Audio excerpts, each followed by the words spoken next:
Awakened Path Radio, giving you the tools to guide you on your spiritual or metaphysical journey.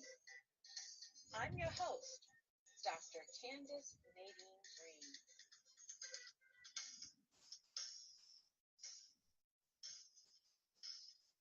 Welcome to Inspirational Monday here on Awakened Path Radio. As always, you can check us out at www.awakenedpathonline.com. Again, that's www.awakenedpathonline.com.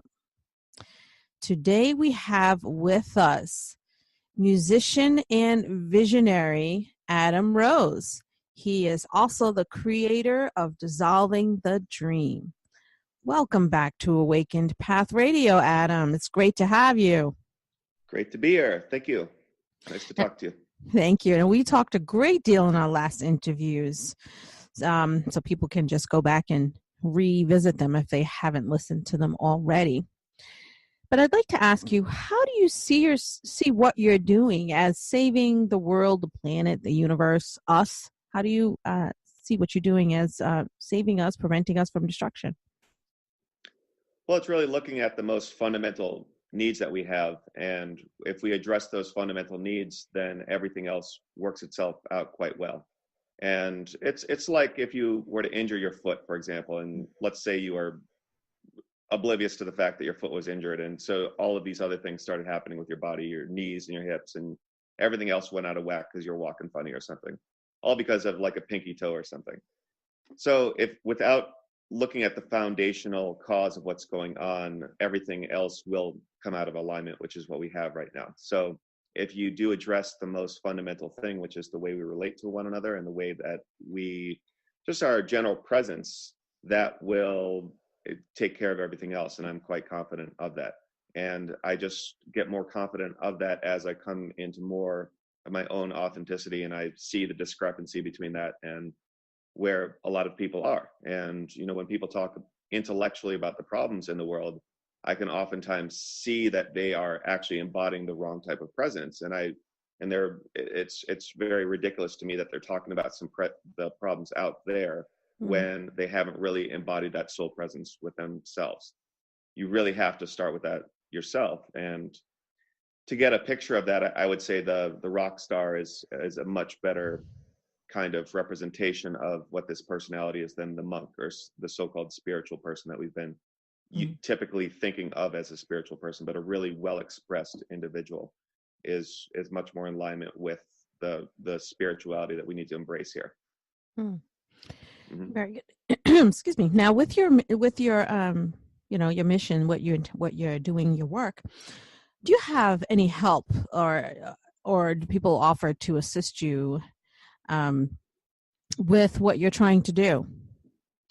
Well, so far it's been pretty scant, and so that's the difficulty. And so for me it's always a question of what I'm going to do during the day that's going to seem to attract more attention. And so far I haven't done anything that's really ridiculous yet to attract attention. I'd rather not do that. I'd let the ideas and the work stand for themselves, but I'm not opposed to doing things that are a little bit goofy, ridiculous to get a little bit of attention if need be.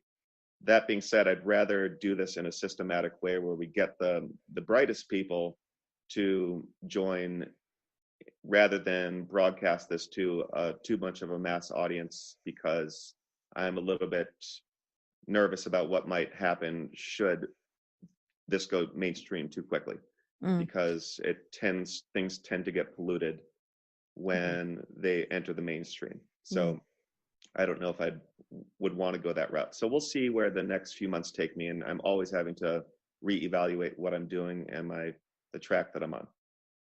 You know, a lot of people who are doing similar work, I hear them constantly saying, "Now is the time. Now is the time." What do you think, in your opinion? Why do you think now is the time to start taking a stand, to start doing the work, to start delivering the messages, letting people hear it? Why is now such a fertile time for this?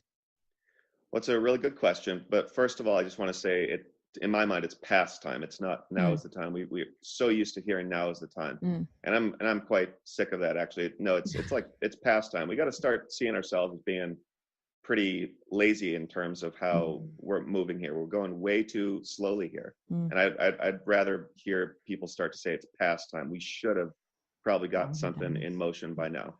And if you don't mind repeating the question one more time, I'm sorry.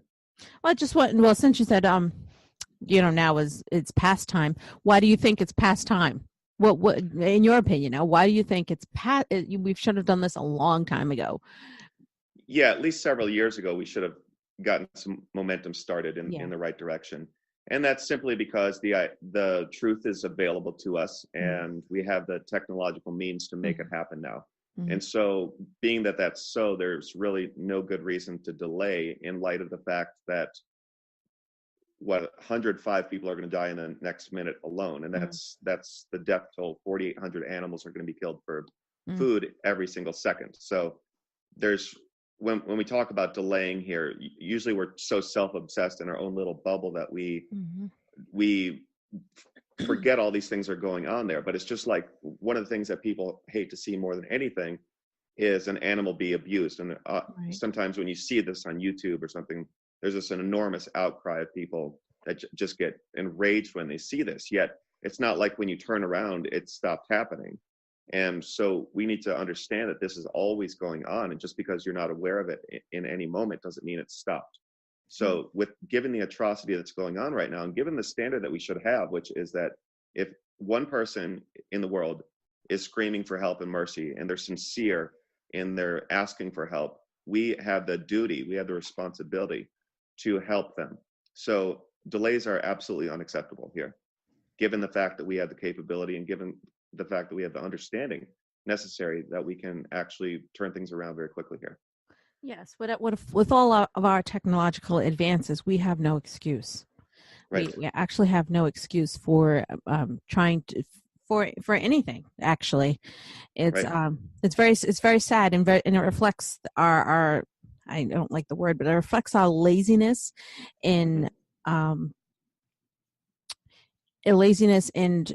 to get the message out, trying to absorb it, and also trying to do something about our situation.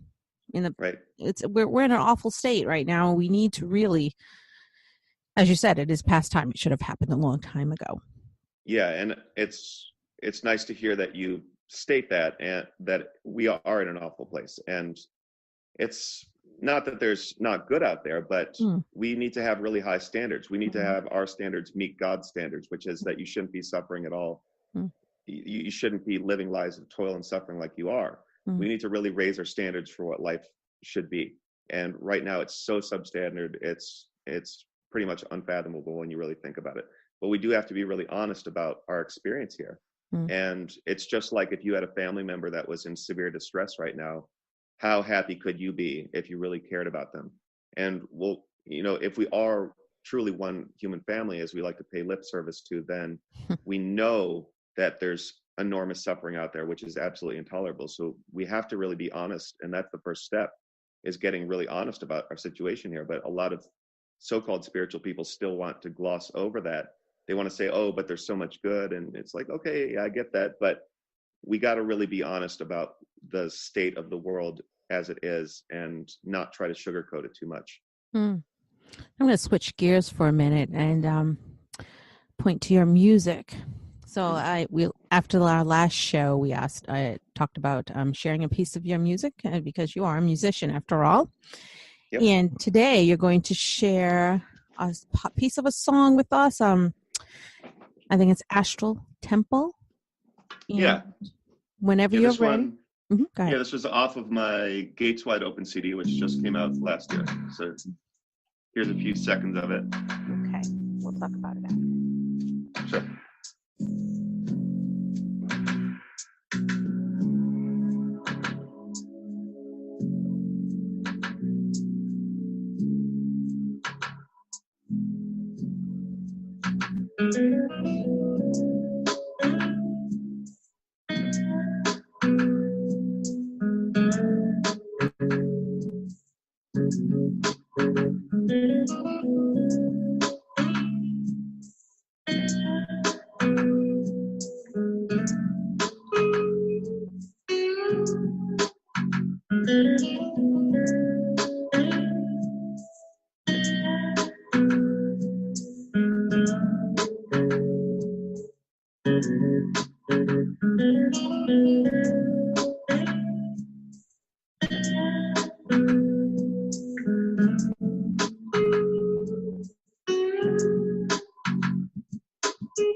So that's about the first minute of that tune, and the flute comes in a little bit later, and it's a really well composed tune. I'm very proud of it.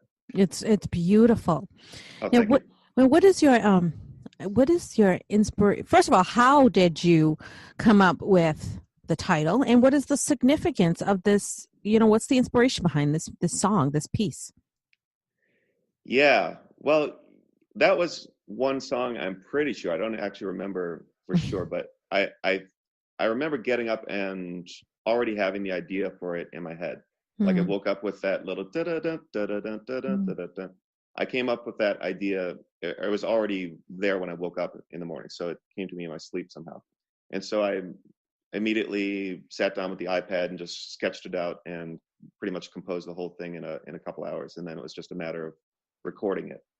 And the title was, I don't know, I just try to feel into the essence of the song and get some imagery, and that's where the title came from. So no great story there. Well, it does feel like an astral temple when you're listening, when you're listening to it. You can get that sort of feel of being taken in. It's really an amazing piece. Oh, thank you. I appreciate that. Now, I want to talk a little bit about your other, your music overall. So with your music, have you actually seen benefits in regards to the work that you're trying to do? Has it touched people? Has anyone ever said anything to you about it? Has it moved anyone? Yeah, well, my number one fan is actually my neighbor nearby, and he keeps reminding me of how great he thinks I am. He's definitely my number one fan. Every time we get together, he always reminds me of that. So it's always important to just at least have one person who's a really big fan of what you're doing. And thank God for that, because sometimes you don't get reminded of that too often. Yep. So, like as we talked about last time, we can do so much for another just by offering such a small gesture. And so even if you have that one person who reminds you, that can be enough sometimes to affirm what you already know about yourself, which you may sometimes forget. So yeah, there hasn't been enough praise, but in my opinion, but there's the critical reviews that I've gotten lately have been really positive and affirmative about what I'm doing. So I've always believed in it ever since I was maybe 11 years old or something, that I had a real gift there. And that's, I think, a testament to your purpose when you're not getting too much support, yet you believe so much that you still put so much energy into it, and you still believe in it even if you're not getting great support. That's I think how you really know that it is your purpose. And true. So true. Yep. Now, when you are suddenly inspired to compose a song, does it always happen the way it happened with this particular song? Do you have to sit and think about it? Is it something that happened to you during the day? What keeps the music coming? What is that, keeps all the ideas flowing through your head? Yeah. Well, I wish they all came as easily as that one did. That's the nicest thing, when you just wake up, you already have an idea, and you can, within a couple hours, you pretty much got the whole thing. That's more rare for it to happen like that. There is usually what you start with is a seed idea, like a hook, right? And that could be anything. It could be a beat. It could be a melody. It could be a chord progression. It could be a lyric to anything that grabs you and that inspires you to add on and build from there. So you need that first, and there needs to be a good hook. And if there's not a good hook, you really don't have much. I mean, there are probably cases when you have an average hook and you still are able to somehow build it into a great song. But really, you need to start with that seed idea, something that's really good that you feel like adding on to. And so that's the main thing. So the more curious you are, the more open-minded you are just about life in general, the more that's going to holographically reflect back into your music as well. And you'll have the same approach. So if anything, I have the problem, I have too many ideas. I just don't know which ones to focus on sometimes and flesh them out into well-produced songs. I have so many ideas, and I'm almost greedy for ideas. Like if I go a whole week and I don't have a good idea, I start to say what's going on with the universe or something. So, but yeah, I have a whole lot of ideas that are just waiting to be birthed into greater things. But I'd like to start collaborating with other people too, and start getting out of just my own home studio and doing everything on my own. I'm getting a little tired of this kind of creation process. I would like to start collaborating with others. That's very good. Now, when you in your overall work, you have certain. We talked about last time that we're in danger of destroying ourselves here on planet Earth. What is your nutshell advice to all of us so that we don't send ourselves down the path of destruction? Our world, our universe, everything. Yeah, well, it's quite simple. I've developed what I call the plan, and that's a 4-week module where you get together with other people, a group of about 10 people, and you actually do what's in that plan. And I've thought very carefully about what all the details are such that it delivers the most impact in as short a period of time as possible. I don't really see another way. I don't see another, and there's reasons for every single thing that I put in there to be the way it is. I don't see another way besides us actually focusing on relationships and directly supporting one another. I see all other ideas that we have as either being not the priority, yet they still could be good ideas, or they might be completely irrelevant. But there are certainly millions of great ideas out there that are just waiting to be implemented, but we have not been able to implement them on the scale that we need to, because we haven't addressed the most primal, fundamental piece, which is who we are in relation to other people, recognizing that an independent entity does not make any sense. We're defined by our relationships. When we talk about our families, we talk about sons and daughters and uncles and aunts and mothers, fathers. Those are all relational terms that we refer to one another by, right? And so we are really who we are based on who we're in relation to. And so we really have to address this before anything else, and we're just going to continue to spin our wheels if we don't. So I wish it was the case that people were able to see the obvious truth that we're missing better, and that's really my main job is to make this as clear as possible, that there's just no way we can do any type of true spiritual work when we're bypassing our relationships. Right. Now, has this wisdom that you've been imparting come from ancient people or your guides, or is it just some ancient wisdom that we've just been ignoring? Well, that's possible that it is ancient wisdom that we've been ignoring. I would say that it's quite likely that this wisdom has always existed and that it's been pretty much edited from the spiritual texts that we have. That's one really good possibility. As we know that things like the Bible are not exactly how they were 2,000 years ago, or might not even be anywhere close. So really this does have to come through your own desire for the truth, your own thirst for the truth. And yes, I would say that there is definitely communication with realms beyond this one, which is how I get this inspiration. But in terms of talking to entities or being a channel or mediumship like that, no, I don't consider those terms really.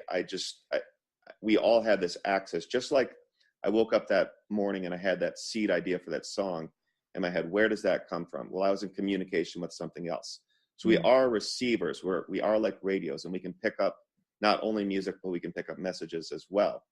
And I don't particularly like a whole lot of people that are channeling now. I think it's more invalid than it's ever been when we can all access this just by being real, simple, and honest, and not needing any kind of special answers, especially when they have to do with cosmic sagas of different planets and races and star beings and all this kind of stuff. It's totally irrelevant to what actually we need to do to get the job done here. Well, is there anything else about your work or upcoming work that you would like to share with our listeners today? Well, I'm going to keep things coming out. I've decided to take a different direction with some videos that I'm going to start producing pretty soon. Probably take a more humorous route than I have been taking. I've realized I've been making videos that have been too long, and so I'm gonna try that, and I'm gonna use all my social media knowledge that I'm acquiring, and hopefully will continue to acquire, to get everything out as quickly as possible. And I'll be coming up with another album. Hopefully that'll be done by the end of February. So yeah, Nice. create, just never stop. And I kind of view myself as a prolific planter of seeds. So just don't worry so much about if they're actually taking root or not, but just keep planting those seeds and water them, nurture them, and hope that some of them sprout. So, yep. It's fantastic. So for our listeners to stay up to date on everything that you're doing, how would they be able to do that?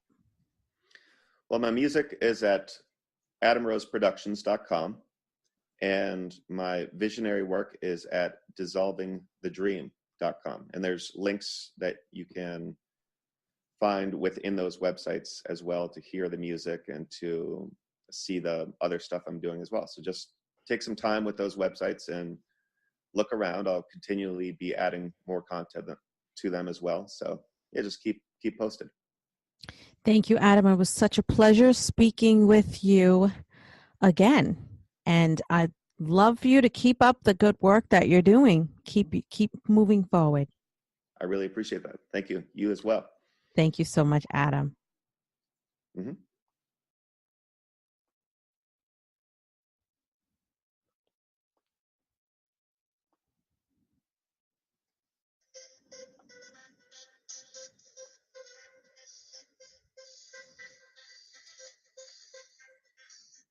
Thank you for joining us on Awakened Path Radio.